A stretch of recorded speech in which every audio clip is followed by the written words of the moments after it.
Question number 8 है, उसमें निकालना क्या है, कुछ अलग चीज दी हुई है और निकालना है हमें hydrograph ordinates are given. Hydrograph ordinates are given.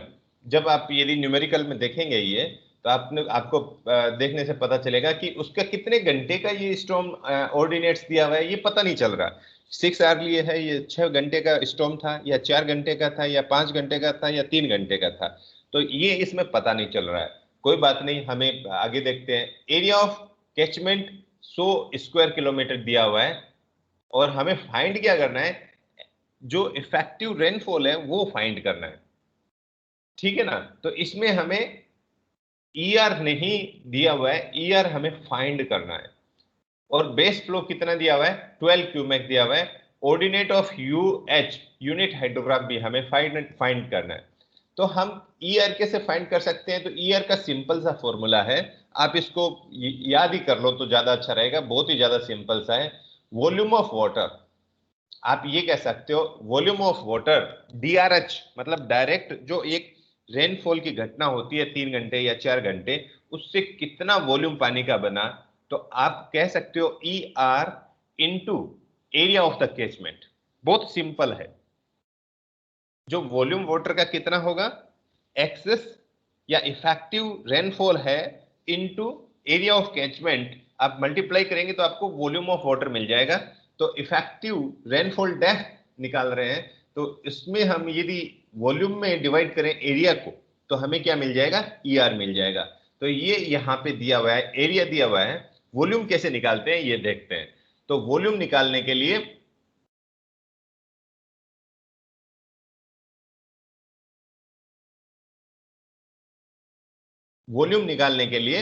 हमें ये डायमेंशंस यहां पे देख रहे हैं हम, जो टाइम दिया हुआ है, वॉल्यूम कैसे निकलेगा, ये सारे ऑर्डिनेट्स दिए हुए हैं। देखिए कहां पे हैं ordinates of direct run of के दिए हुए हैं आपको। ये बेस फ्लो दिया हुआ है, सॉरी यहां पे केवल फ्लड हाइड्रोग्राफ ऑर्डिनेट्स दिए हुए हैं और बेस फ्लो दिया हुआ है 12 क्यूमेक का।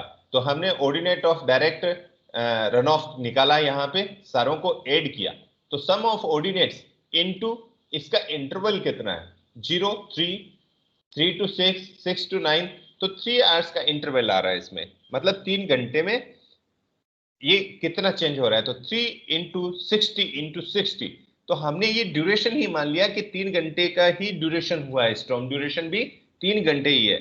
लेकिन ये सही नहीं है। जब भी आप देखोगे, ये रिप्रेजेंट करते हैं कि आपने ये किसी भी नदी के अंदर डिस्चार्ज को मेजर कितने कितने घंटे में किया है, और ये जो स्टॉर्म ड्यूरेशन जो है 3 घंटे 4 घंटे या 6 घंटे का है, ये अलग रिप्रेजेंट करता है कि बारिश कितनी देर हुई।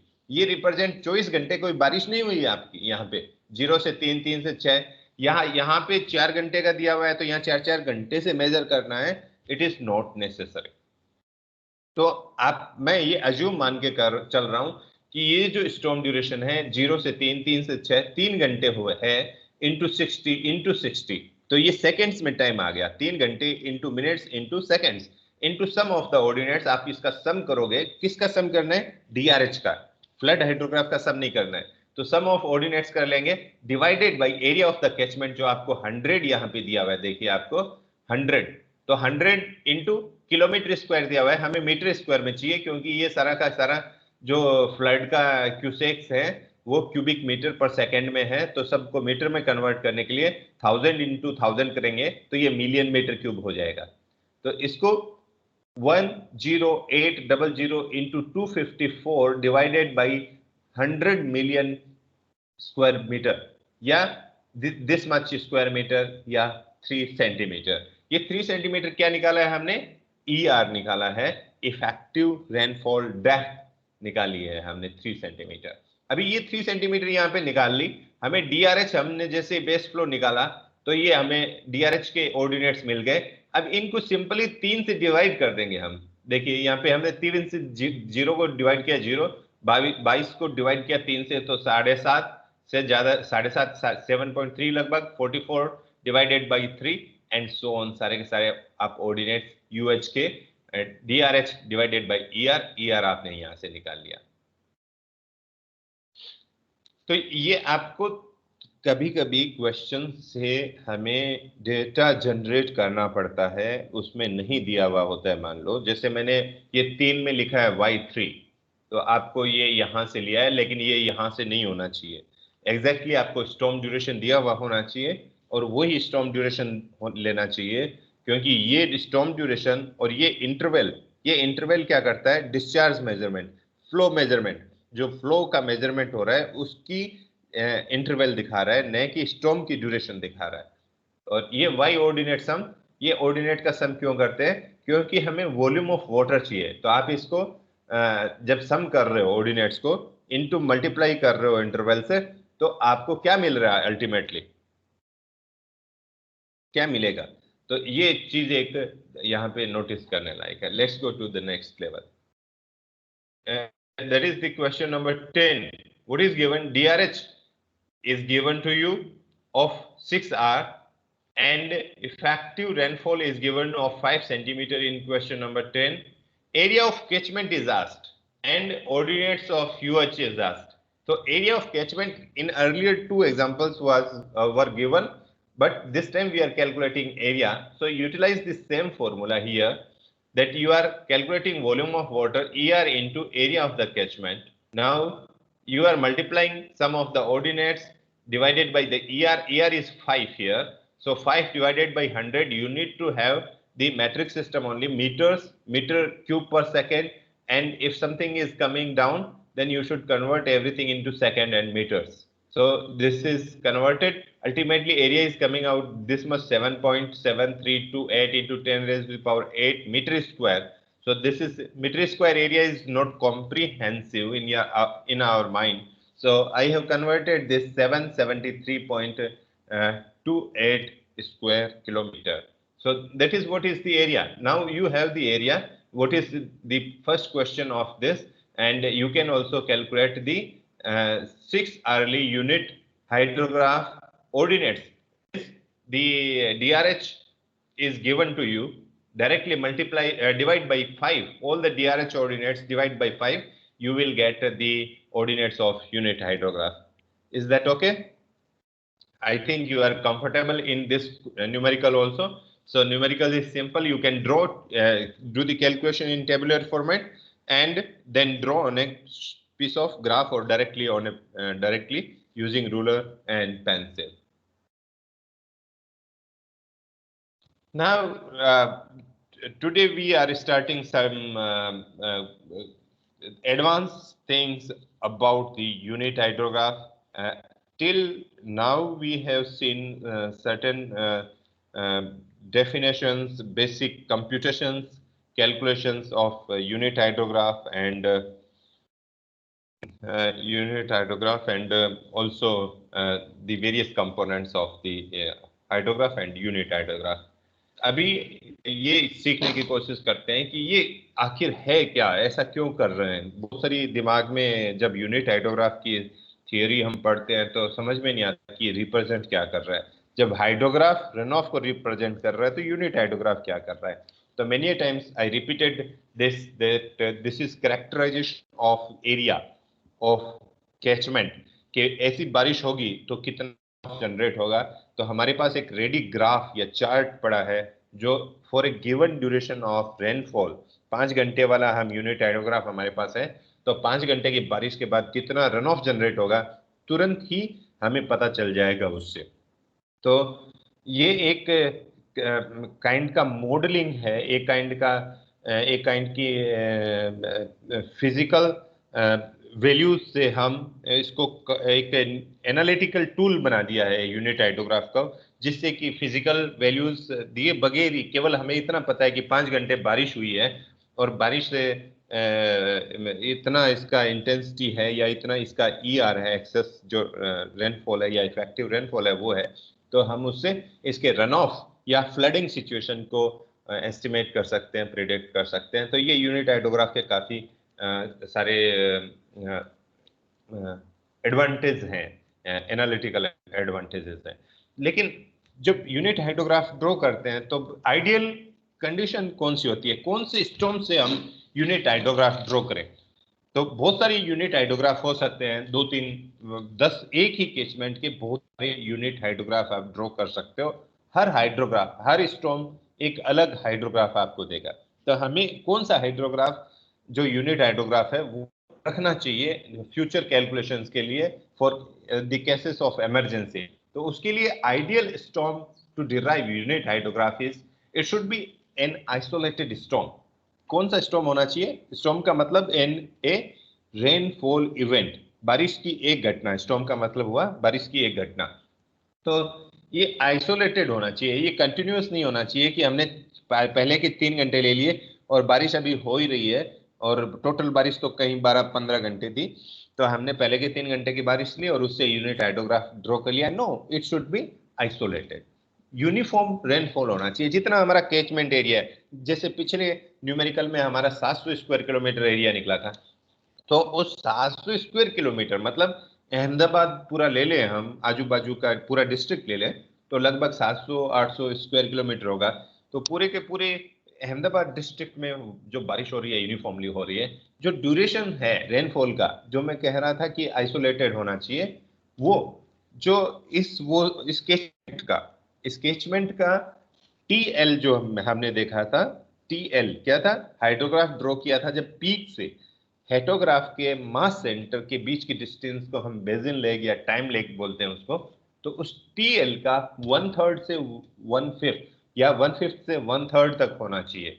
मतलब टाइम लेग आपका यदि मान लो 12 घंटे का है, कल रात को बारिश 8 बजे और आपके जहां पे आप मेजर कर रहे हो वो सुबह 8 बजे पानी वहां पहुंचा है, तो 12 घंटे का टाइम लेग हुआ, डिवाइडेड बाई से 3, तो उसका टाइम लेग उस ड्यूरेशन जो है रेनफॉल की वो 4 घंटे वाला उसके लिए अच्छा होगा। लेकिन 250 स्क्वायर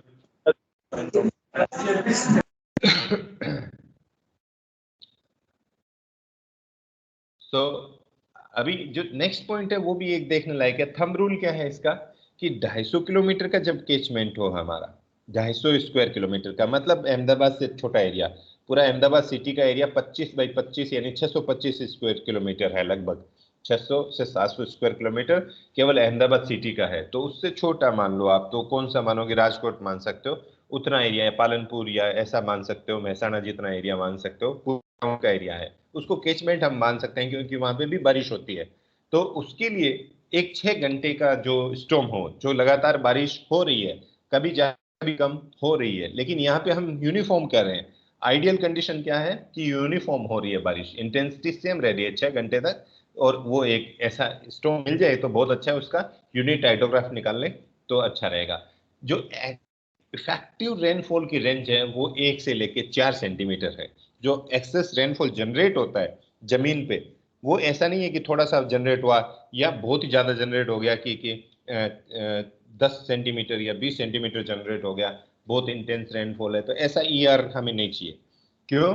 क्योंकि वो एक डिफरेंट कर्वेचर में रिप्रेजेंट नहीं करता, कैचमेंट को रिप्रेजेंट नहीं करता। वो एक आइसोलेटेड एंड रेयर स्टॉर्म होगा जो इतना वेरिड बिहेवियर शो कर रहा है। तो मैं अभी आपको इसका ये इस डायग्राम के बारे में थोड़ा डिस्कस करता हूँ कि क्यों हम ऐसा, तो हमें स्टॉर्म मिलेगा नहीं जितनी मैंने कंडीशंस आपको यहाँ पे बोली है, ये सारी कंडीशंस मिलेगी नहीं। तो क्या करते हैं कि हम एवरेज हाइड्रोग्राफ डिराइव करते हैं। कोई भी कैचमेंट हमें दिया है तो हम एक स्टॉर्म का पहले डिराइव करते हैं, फिर दूसरे का डिराइव करते हैं, फिर दोनों के जो ऑर्डिनेट्स आते हैं, जो हमने ऑर्डिनेट्स निकाले हैं, उनको सम करके 2 से डिवाइड कर देते हैं। तो जो हमें हाइड्रोग्राफ मिल रहा है वो एवरेज हाइड्रोग्राफ हमें मिल गया। तो हम इसको यूज कर लेते हैं। हमें 2 स्टॉर्म जो रियल में अकर हुए थे वो हैं, लेकिन हम वी आर नॉट सेटिस्फाइड और you are not satisfied being engineer of that particular area, कि आपको ब्रिज बनाना है और आप इन दोनों ही स्टॉर्म से सेटिस्फाइड नहीं हो। आप कह नहीं सकते कि ये स्टॉर्म जो इवेंट थी दोनों ही आइडियल कंडीशंस कैरी कर रही थी। तो उस कंडीशन में आप 2 या 3 ऐसे आपके पास स्टॉर्म है जिससे आप यूनिट हाइड्रोग्राफ ड्रॉ कर चुके हो, उनको सम अप करके डिवाइड कर दो, तो जो मीन वैल्यूज आ रही है उनको आप ड्रॉ करो, तो वो आपको बेटर रिप्रेजेंट कर रहा है आपके एरिया को। कंपेयर टू कि आप नंबर 1 का एक सिलेक्ट कर रहे हो या 2 का सिलेक्ट कर रहे हो, क्योंकि ये कंडीशंस मीट करना बहुत मुश्किल है। तो हम इस पे चले जाते हैं कि हम एवरेज निकाल के एवरेज हाइड्रोग्राफ भी, यूनिट हाइड्रोग्राफ भी ड्रॉ कर लेते हैं। अभी दूसरी एक इश्यू आया कि यूनिफॉर्म होना चाहिए रेनफॉल। तो यूनिफॉर्म रेनफॉल तो होता नहीं है। कभी बारिश मान लो कि यहाँ से 0 से लेके 1D तक हुआ, फिर 1D से लेके 2D तक हुआ, 2D से लेके 3D तक हुआ, और एक्सेस रेनफॉल इतना जनरेट हुआ। मतलब यहाँ पे इंटेंस रेनफॉल थी, यहाँ नहीं थी, और यहाँ बहुत ही कम है। तो ये क्या रिप्रेजेंट कर रहा है? इसका ड्यूरेशन जो है वो 3D है, लेकिन ये 3D रिप्रेजेंट नहीं कर रहा। तो ये कॉम्प्लेक्स स्टॉर्म बोलेंगे हमको, जो यूनिफॉर्म नहीं है। तो ऐसे स्टॉर्म्स को अवॉइड करना चाहिए। यदि आपको कॉम्प्लेक्स स्टॉर्म जिसमें इंटेंसिटी आपको पता है कि पहले ड्यूरेशन में, पहले 1 घंटे में इतनी इंटेंसिटी थी, दूसरे में बहुत ज्यादा थी, तीसरे में थी, इससे भी डिराइव करना है। यदि आपके पास कोई डेटा ही नहीं है, आपके पास डेटा रिकॉर्ड ही नहीं है, तो आप इससे भी जनरेट कर सकते हो, कॉम्प्लेक्स से भी, कि आप पहले इससे जनरेट किया, फिर इससे जनरेट किया, फिर इससे जनरेट किया, फिर जितना लेग हो रहा है उसको लेग किया सम अप करके, और फिर जो ये आपका बन के आ रहा है, ये final hydrograph, direct of hydrograph and unit hydrograph आप जनरेट कर सकते हो। But in ordinary conditions you should not use a complex storm to generate unit hydrograph. So that is why this figure is here mentioned over the screen on my slide. This is very important. यहाँ पे जो आपका tutorial number 6 है, tutorial number 6 के सारे questions in 2 slides पे based है। वो क्या है कि जब आपको दिया हुआ हो, जो रेड फॉन्ट में लिखा हुआ है, आपको निकालना है यूनिट हाइड्रोग्राफ 12 आवर का, और गिवन क्या है 4 आवर का यूनिट हाइड्रोग्राफ आपको दिया हुआ है, या 4 आवर का आपको मान लो कि फ्लड हाइड्रोग्राफ दिया हुआ है, तो भी आप निकाल सकते हो। क्योंकि जब फ्लड हाइड्रोग्राफ दिया हुआ है तो आप डीआरएच निकाल सकते हो, डीआरएच दिया हुआ है तो आप यूनिट हाइड्रोग्राफ निकाल सकते हो। Once you have 4H unit hydrograph, तो उसको 12 घंटे के यूनिट हाइड्रोग्राफ में कैसे कन्वर्ट करें? या आपको एक 3 आवर्स यूनिट हाइड्रोग्राफ दिया हुआ है, 6 आवर का आपको जनरेट करना है। तो मतलब आप ये हुआ कि जितने आर का यूनिट हाइड्रोग्राफ आपके पास है, उससे डिफरेंट आवर्स का स्टॉर्म ड्यूरेशन का आपको यदि जनरेट करना हो तो क्या करें? तो उसके लिए 2 मेथड्स हैं अवेलेबल। 2 मेथड है, दोनों मेथड सिंपल है, बहुत ही ज्यादा सिंपल है। आप देखेंगे अभी मैं 2-3 स्लाइड में ही आपको इसको कवर कर लूंगा कि ये कैसे इसको करना है। The main basic calculation, if you are clear with the calculation of unit hydrograph, these calculations of superposition and S curve is far easier. तो 2 मेथड कौन सा है? First is the method of superposition and second is the S curve method. Second is S curve method. Superposition method क्या है? जब हम मान लो कि आपको एक स्टॉर्म दिया हुआ है 4 घंटे का और 12 घंटे का निकालना है, तो 3 हाइड्रोग्राफ 4-4 घंटे के आप ऐड कर लो, तो 12 घंटे ड्यूरेशन हो गया स्टॉर्म का। हुआ कि नहीं हुआ? 12 घंटे हो गया ना। तो 12 घंटे हो गया, लेकिन वो एक ही टाइम पे स्टार्ट हो रहा है। तो आपको क्या करना पड़ेगा? पहला स्टॉर्म 4 घंटे का हुआ, दूसरा जो 4 घंटे का स्टॉर्म है उसको लेग करना पड़ेगा। जो आपकी टेबल बना रहे हो उसको 4 घंटे के बाद डेटा चालू करना पड़ेगा, और जो तीसरा जो 4 घंटे का स्टॉर्म है वो और 4 घंटे, मतलब टोटल 8 घंटे लेग करेगा। सॉरी। तो 8 घंटे लेग के बाद आप ऐड करोगे। जैसे फर्स्ट वैल्यू है यूनिट हाइड्रोग्राफ की, तो उसमें सेकंड वाले का 4 घंटे तक कुछ ऐड नहीं होगा।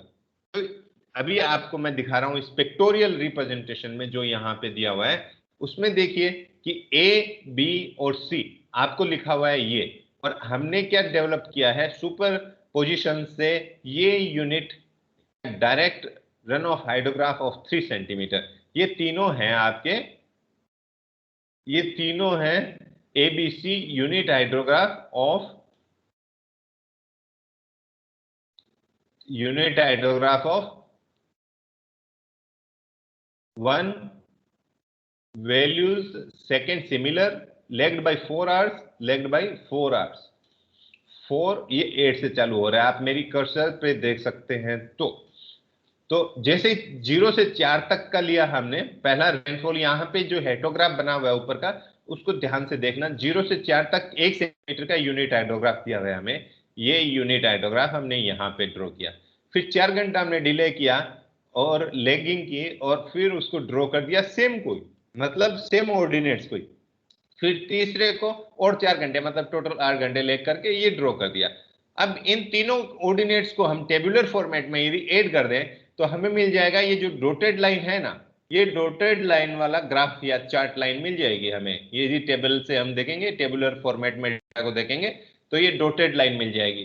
तो अब ये डॉटेड लाइन जो मिली है वो 1 सेंटीमीटर के लिए नहीं मिली है। यूनिट हाइड्रोग्राफ 4 आवर का था, वो 1 सेंटीमीटर जनरेट कर रहा था, लेकिन अब टोटल 4 4 4 तीनों जोड़ दिए हमने तो कितने हो गए, 12 आर का हो गया। लेकिन 1 + 1 + 1 यानी कि 3 सेंटीमीटर ER जनरेट कर रहे हैं, इफेक्टिव रेनफॉल जनरेट कर रहे हैं। तो इस वैल्यू को हम 3 से डिवाइड करेंगे। इसको हम कितने से डिवाइड करेंगे, 3 से डिवाइड करेंगे इन सब वैल्यूज को, तो हमें यूनिट हाइड्रोग्राफ 12 आवर्स का मिल जाएगा। 12 hour unit hydrograph, ordinates divided by 3, ordinate of this F divided by 3. So this is unit hydrograph. We have deduced from this superposition of 3 unit hydrograph of 4 hour. Then we got the DRH here of 12 hour and we have divided by 3 and we have received this unit hydrograph of 12 hour from 4 hour unit hydrograph. तो मेरे ख्याल से ये superposition वाला फंडा आपको समझ में आया होगा, मेथड आपको समझ में आया होगा। Let us go to next level.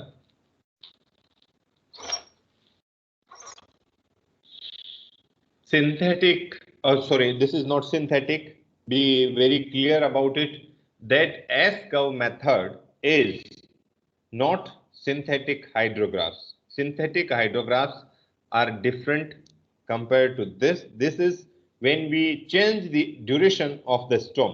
Say from the unit hydrograph of 3 hour, we are generating 6 hour unit hydrograph, or say 5 hour unit hydrograph. So in superposition, you could do only the multiple values, like from 3 to 6, or 3 to 9, or 3 to 12, or from 4 to 8, or 4 to 12, like those unit hydrograph of multiple of the given unit hydrograph you could generate.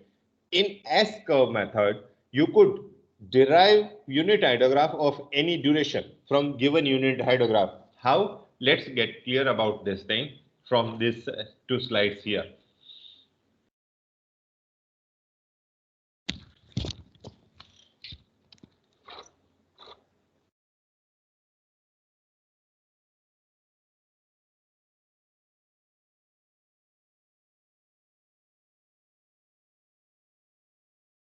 Okay. Now this is a given unit hydrograph, like this 4H, like this 4H. This is 4 hourly unit hydrograph given to you, and what do, you draw a cumulative graph.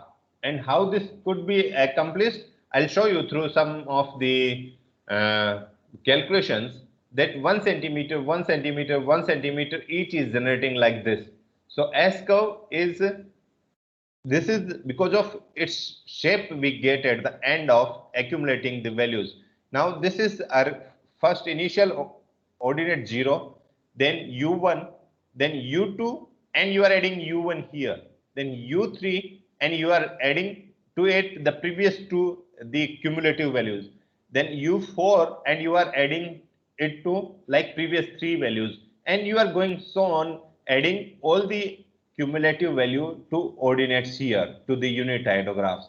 So this is a new kind of graph in S shape you are generating. That's why the name is given the S-curve method of finding the unit hydrograph of different duration from the given unit hydrograph. So this is just, we have created S-curve. Now how to convert this into a unit hydrograph of different value. Now, to do that, I have chosen this curve 1 as A. This is your S curve, which was generated in previous slide. How it was generated? This is time 0 to 58, 0, 4, 8, 12, 16, and ordinate of these graphs are like 0 to this. So this is the stand-alone storm 20, 80, 130, 150. Now this is S curve additions. What does that mean? You are doing the cumulative values. So here the first value you are making it dash, you are not adding to it anything. First is 0, then you are bringing here 20, then in the next 20 plus 80, 100, and so on, accumulating all values here till the end. Now you need to sum up. In the previous what we did, the S curve or the first is 0, we haven't added up. In U1, the first value, that is 20, we haven't added anything. U1 with this nothing. With U2 we have added U1. With U3 U1 plus U2, and likewise cumulative values, all previous values. So this is S curve. We have not, 0 means nothing done. In the first U1 we are adding nothing. In the U2 we are adding. In the U2 we are adding U1. In the U3 we are adding U1 plus U2, and so on and so on. Now these two, if we add, then they will become ordinate of the S curve, because in the S curve the ordinate is this much from this x axis till this point on the curve. This is the whole ordinate from here to my cursor point till down. So we have to add this plus this. So I take you back to this. So we are adding these two and we are getting the ordinates of S curve. Now this calculation is here. This column number 5 calculation are from this figure. And this is to generate a unit hydrograph of different duration from the given. Given duration was 4 hours. The given duration of the storm is 4 hours. You look at this. I will conclude my lecture in 5-10 minutes. Don't bother much. Just almost last slide for today. So this is 4-hour duration, and this is the curve generated in column 4, and this represents here. This represents this line. Now to generate a unit hydrograph of different duration T, say T, we have to copy this curve and leg this, the second line by T hours, and start the same curve here again. We have drawn here, this is discharge versus time, and this curve has been drawn. Now we want the unit hydrograph, this 4-hour, be converted into a different unit hydrograph of T hours. So what we do, we draw this same S curve after say time T, starting here T, and we draw it like this. Now what we do, we subtract it, all these ordinates on a particular time, say time interval 0, 4, 8, 12, 16. So on this, what we do, SA minus SB. So what we calculate, this S curve lagged by 12 hours. This T is equal to 12 here. So how we lag? That first is dash, second is dash, third is dash, and fourth is 0. Starting 0, we have brought 0 here, and we have taken all the other values here, and last values here would remain same. If you are going extending, then remain same. So we have lagged this by 12 hours. Now this minus this, column 4 minus 5, SA minus SB, all the ordinates would be 0 minus this 0, 0, 20 minus this dash 20, and so on. And we are reducing here, say 510 minus 100 is equal to 420. So these are the we are doing this calculation SA minus SB. Now, what this the idea about this S curve is that the ordinate of a new unit hydrograph of T duration, T hourly unit hydrograph would be equal to SA minus SB divided by T by D. T is the time duration by which we want to leg the we want to create the new unit hydrograph. T is the duration, and D is the original duration. D is the original duration. D is this 4. So if I divide this way these values by T by D, this is T by D means T is 12, D is 4. So column 6 divided by 12 minus 4, what you get is the unit hydrograph ordinates that is of 12 hour. Earlier we wanted from 4 hour to 12 hour superposition method. This is through generation of S curve, and then we are calculating. So the calculation is simple when you do it in tabular format and you understand it on the charts or graphs.